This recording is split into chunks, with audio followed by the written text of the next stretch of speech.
Good morning, YouTube. It's your girl, Miss Honey. Happy Memorial Day.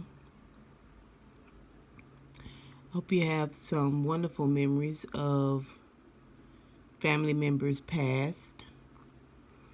Much respect for those who fought and has since passed away.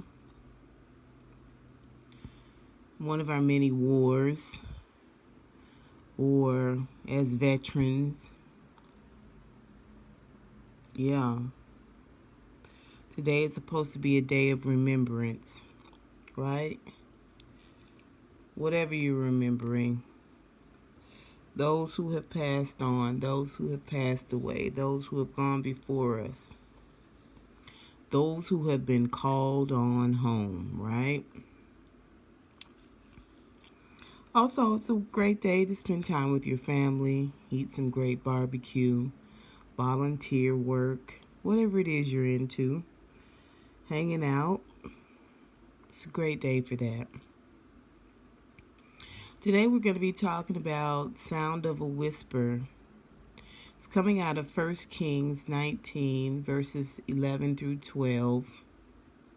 Morning version is the E as in Edward, S as in Sam, V as in Victory version. And the evening version of 1 Kings 19, verses 11 through 12 is the T as in Tom, L as in Larry, B as in Boy version. 1 Kings 19, verses 11 through 12 reads, "A great and strong wind tore the mountains and broke in pieces the rocks before the Lord. But the Lord was not in the wind. And after the wind and an earthquake, but the Lord was not in the earthquake. And after the earthquake, a fire, but the Lord was not in the fire. And after the fire, the sound of a low whisper." Ooh, baby. A low whisper. Come on now. Huh? Oh. "A great and strong wind tore the mountains and broke in pieces the rocks before the Lord. But the Lord was not in the wind. And after the wind, an earthquake, but the Lord was not in the earthquake. And after the earthquake, a fire, but the Lord was not in the fire. And after the fire, the sound of a low whisper." Huh? They don't say he wasn't in that still small voice, did it? They didn't say that, but let's go and read our text. Okay. It says, "We often want more than anything to go the distance for God. Our deepest desire is to sacrifice for Him no matter the cost. But what we don't always realize is that the past sacrifice, past the actions, past the gifts, God really just wants our hearts." Okay, all right. But what we don't always realize is that past the sacrifice, past the actions, and past the gifts, God really just wants our hearts. We strain to hear from God, and we expect His answer in a thunderous clap. We search for Him in a firestorm. But when we are at the end of ourselves, down on our knees before Him, then He will speak in that still, small voice. And we have to be broken and humble to hear. Oh, oh, oh, oh, oh. Oh, my.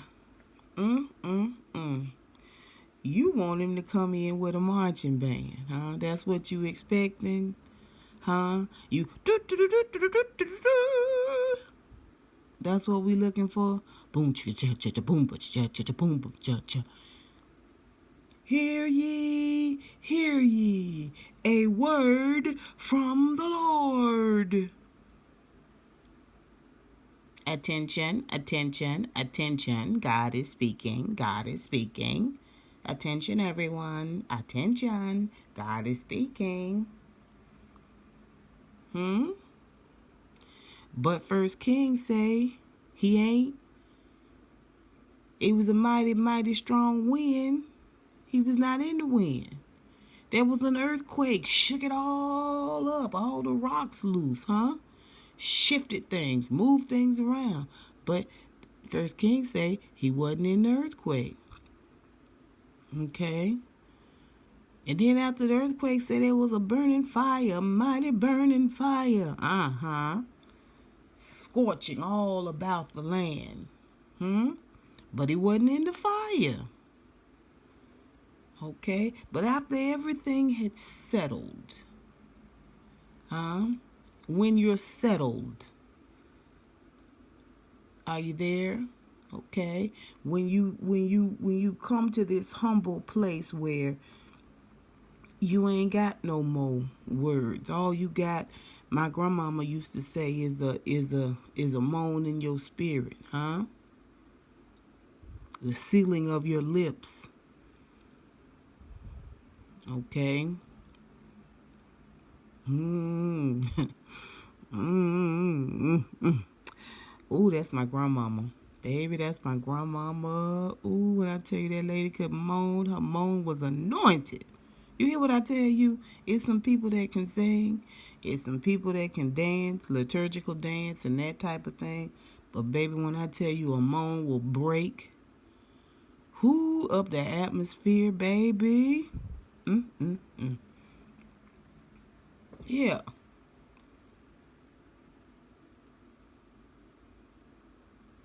We strain to hear from God and we expect his answer in a thunderous clap. We search for him in a firestorm. But when we are at the end of ourselves, okay, the end of ourselves, that means push has come to shove. Rubber has indeed met the road, right? Right?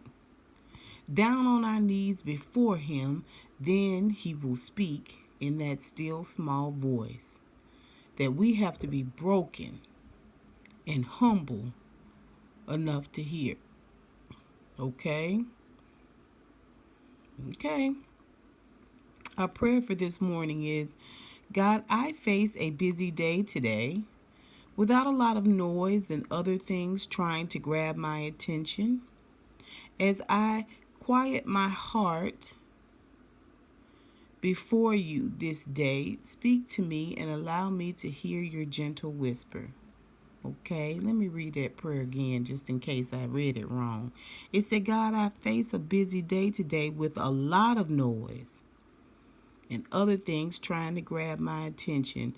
As I quiet my heart before you this day, speak to me and allow me to hear your gentle whisper.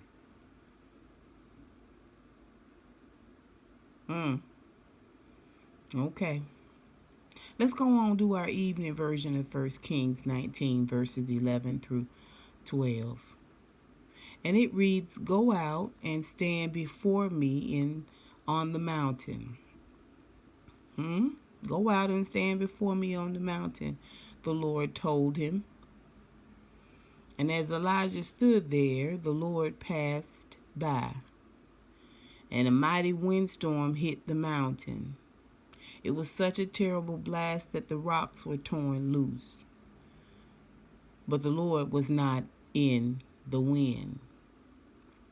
After the wind, there was an earthquake, but the Lord was not in the earthquake. And after the earthquake, there was a fire, but the Lord was not in the fire. And after the fire, there was the sound of a gentle whisper.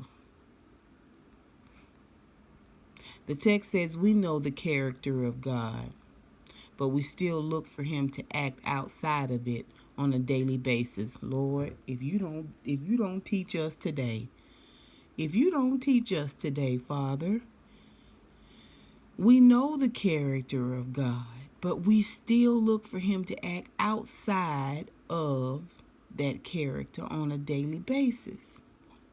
See, because we're usurping our own agenda, our own wants, right? Our own expectation. We're projecting that on him, right? That's not his character. Okay? It says we know that he is after our hearts, but we seek to give him more because we fear deep down that our hearts won't be enough. God speaks in a whisper because he wants to reveal to us that he isn't about the show. He just wants us to love him. Can you hear his whisper tonight? Now listen. I grew up Pentecostal. Okay? I grew up holding this Pentecostal, right? We called it holiness back in the day when we wore doilies on our heads and long skirts to the ground, and our necks was all, shirts was all the way up to our chins, under our necks. We called it holiness back then. Okay? And back then, when you spoke in tongues, that was a representation that you truly was saved, right? And I think I vaguely remember people shouting back then. But I've never shouted. I've pretended, kidding around and stuff, and choir practice and stuff like that. I've pretended, but I've never shouted. I've always been a person that was, my relationship with Christ has always been a little bit more emotional. Let me just say that. It wasn't quite as physical. I've never ran around the church. Although I've had people that I know very well that shout and they run around the church, and they, it's kind of like expending this energy, getting this energy off of your back. But a lot of times when you see it, it's everyone kind of has the same dance that they do. I don't know. I don't know. For me, it seemed like something that was learned and not necessarily something that that was as a result. Now, I'm not saying every person that shouts is exhibiting learned behavior as opposed to, this revelry in God and what he's done for them. That's not what I'm saying. Because I don't know everybody's heart. It just seems like everybody knows the same dance. Anyway, and then I think about how, the pastor used to, back in the Pentecostal days, the pastor used to have a hard time getting everyone to settle down. Like after that, it was hard to get everyone to settle down, right? Like, okay, calm down, we're going to finish the program. So I remember that. And I'll tell you something else I remember. People used to have a really good time. And that's what we used to say when we would leave church. We would say, oh, we had a high time in the Lord. Oh, we had a high time in the Lord. The Lord really moved, The Lord really spoke to us, but it was only through the preacher at that time. It wasn't, personally that the Lord spoke. That's not what we were saying, right? Okay, so I remember that.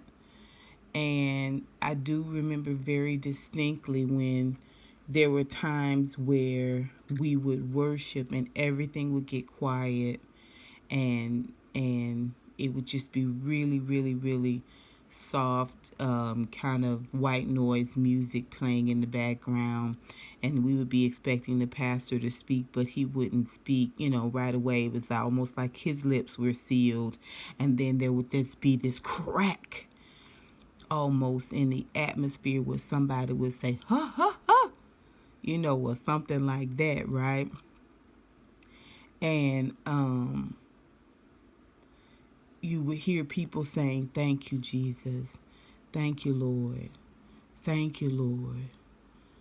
And then some, it would just be this moment where there was just all these small little responses to what I assumed was God speaking to that person or that individual, letting them know one thing or another. And then eventually, a few minutes later, the preacher would say, thank you, Lord. Thank you. Thank you, Lord. And then they may preach, or then they may say, this is what God shared with us or shared with me. Right? Those were my favorite times. That quietness, those little yelps, those little screams of thank you, or a weeping, a crying that solidified, this brokenness, this humility, this understanding, the relief of pain or pressure or grief. For me, they always happened in a very quiet, still place, and that is my experience. That's my experience. Now, we used to have a hard time, baby. We used to have a hard time fake dancing and clapping and tambourining, baby, and clangity clang, clang, clang. Clangity clang, clang, clang. Okay? But our most poignant, our most prolific, our most meaningful moments in was during worship, when things would just go silent. Even for my own self, I will pray now to a certain point, and then I just go silent. And I do that quite a lot throughout the day. I will say, Lord, show me which way to go, and then if I'm in the car, I'll hit that radio, turn that radio off, and when I'm lost, I do not know where I am, Father. Show me which way to go. And I will just get quiet, still moving, still driving, still sitting at the light, whatever. And I begin looking, with my eyes, not using my voice. Same thing when I go out to the store. I'll get quiet. Lord, this is what I'm looking for. I've got to find something that's going to work for yada, yada, yada. And I need it to be less than this, that, or the other. I can't afford that, right? And then I get quiet. It's something that I was taught. My mom was and is a prolific prayer warrior, and it was something she just taught me. When you ask, then be quiet and start to pay attention, and you'll see, you'll hear, you'll know, right? So that's what I encourage for you today as I read our evening prayer. Again, I just want to read that last line of our text from the evening. God speaks in a whisper because he wants to reveal to us that he isn't about the show. He wants us to love him. Can you hear his whisper tonight? Okay. Our prayer for the evening is, Lord, thank you for the stillness of this moment. Thank you that I can rest and know that you will speak to me in the quiet. Our question for ourselves today, May 31st, is, what are you hearing God whisper to you right now?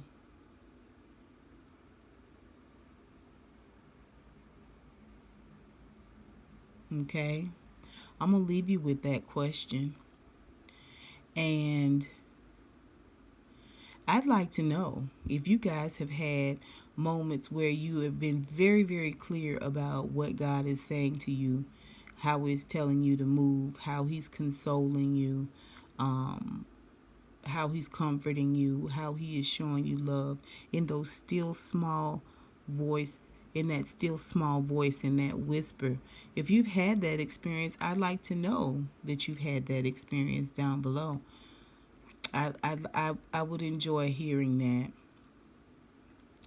And of course, I love you guys. And my prayer for you guys today is that you experience the still small voice, that you are able to center yourself, to humble yourself, to quiet yourself down enough to hear what God is saying to you, right? And if you can't hear this audible voice in your spirit, that you will be able to look around and see Him pointing you. You'll be able to look and see environmentally His direction, how He's laying it out for you, how He's guiding you and directing you. Okay? Because a lot of times it's not about, sometimes, not a lot of times, sometimes it's not about hearing audibly, but sometimes it's about hearing in your spirit, right? Being able to see what the writing on the wall is. Okay? I love you guys. That's my prayer for you today. I love you with the love of the Lord. Really, there's nothing you can do about that. Hope you have a wonderful holiday today. It's back to the grind tomorrow, I know. But today, we relax. Today, we can chill, right? Until next time, honeybees. Mwah.